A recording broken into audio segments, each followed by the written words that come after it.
Hello guys, what's going on? Welcome back to my videos. Today I'm bringing you guys every Namikaze clan in Shindo Life ranked from worst to best. Now these are going to include NAMIKAZE, SENKO, SENKO, and SENKO. So if you guys enjoyed this video, remember hit that like button to click out more, and let's get right to the video, guys. Alright, so we're going to start off with the worst SENKO slash Namikaze in the game, which is going to be SENKO. Now I feel like this one's fairly obvious, and the reason why it's actually worse than the regular SENKO is that SENKO can actually be put into element slots. I'll get onto that later when we actually get to that bloodline.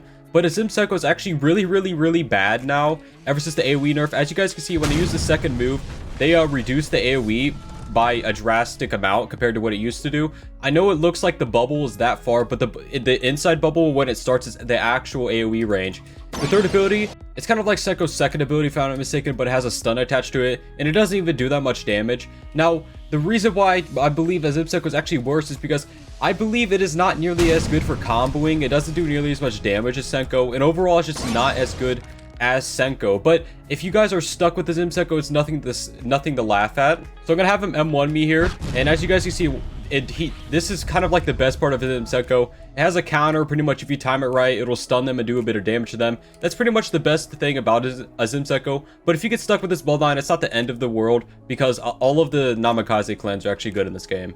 Now next up is actually going to be SENKO. I know a lot of you guys are actually going like, what? You know, why is SENKO better than SENKO? But I'll get to that when I get to SENKO. But when it comes to SENKO here, the first ability is actually auto dodge ability. It's one of the longest lasting auto dodges in the game. It actually teleports you back, which is actually can be a very bad thing in a lot of cases. But you know, it's a really good auto dodge. Now the second ability is literally just SENKO's third ability, but it has no stun attached. It does a lot more damage. Now the third ability is probably the best part of SENKO, which is actually a time stop ability, and it makes you speed up a little bit for a second. Now the reason why it's the best part of SENKO, because it is a place lock stun combined with the fact it is barely any hand signs, and actually does quite a bit of damage for being a stun, and it is quite a good stun. It lasts a long time. Now the C spec's nothing that's absolutely amazing. It's pretty much just SENKO's Z spec, but with the little stun attached to it. Now next up is going to be SENKO. Now I know you guys can clearly see why SENKO is better. It's because you can equip it into element slots, which makes it significantly better. Also peep the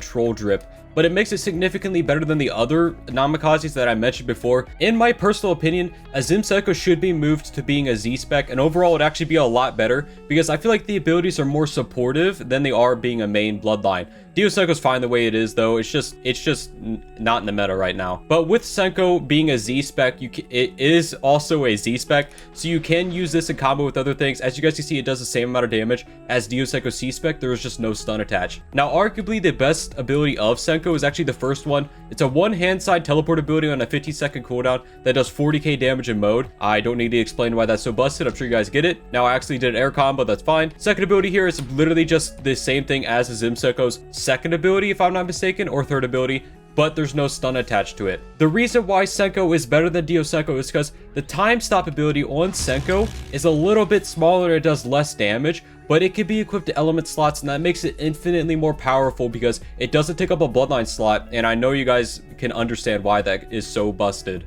Now coming in second is actually SENKO. Now SENKO is going to become in second because they did actually buff the third ability. So now that the third ability does around, I would say, over half of your HP bar if you hit every single proc. So you just hit a Sengoku stun, third ability, half their HP instantly gone, even if you're out of mode. Now, the best part of SENKO is actually the traveling ability, which is the second one. If you hold it down, you could actually go a really long distance, and that by default just makes SENKO one of the best ones, just because it is so useful to have. And also the first ability had its chi drain reduced, and it also does more damage now. So overall, all the abilities were actually buffed. You know, nobody really uses the mode of it, but the mode is actually pretty good. C spec, easy auto track 60k, and then the weapon spec here is actually a auto dodge up until it actually dashes to them, which is actually 40k, but it can be hard to hit the ability in actual fights. Now coming in first place, as expected, is going to be NAMIKAZE. Now NAMIKAZE is going to be coming in first place because you guys know this thing's busted. I'm actually using Azure NAMIKAZE, which is the skin of NAMIKAZE, because I like this a lot more.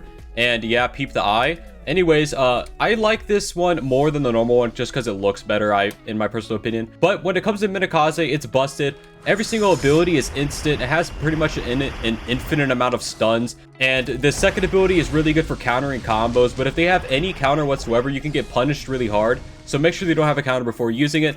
First ability is a teleporting ability. It's much like Kamaki's second ability, but you actually can get... I'm pretty sure it's actually easier to use than Kamaki's, but it doesn't do nearly as much damage as Kamaki's. Now, arguably one of the best parts of... Wait, oh, dude, I forgot. They should really change the beam of light. That would be really cool. But the C-Spec is one of the... Also, is a really cool part of NAMIKAZE. It's pretty much a time stop attached to a Z-Spec. I mean, a C-Spec, and it does have an auto dodge attached to it. Now, the weapon spec is actually a counter, if I'm not mistaken. And as you guys can see, it pretty much is just the third ability of NAMIKAZE. But yeah, guys, that should be it for this video. If you guys enjoyed this video, remember to like, click on more. See you next one, guys. Bye-bye.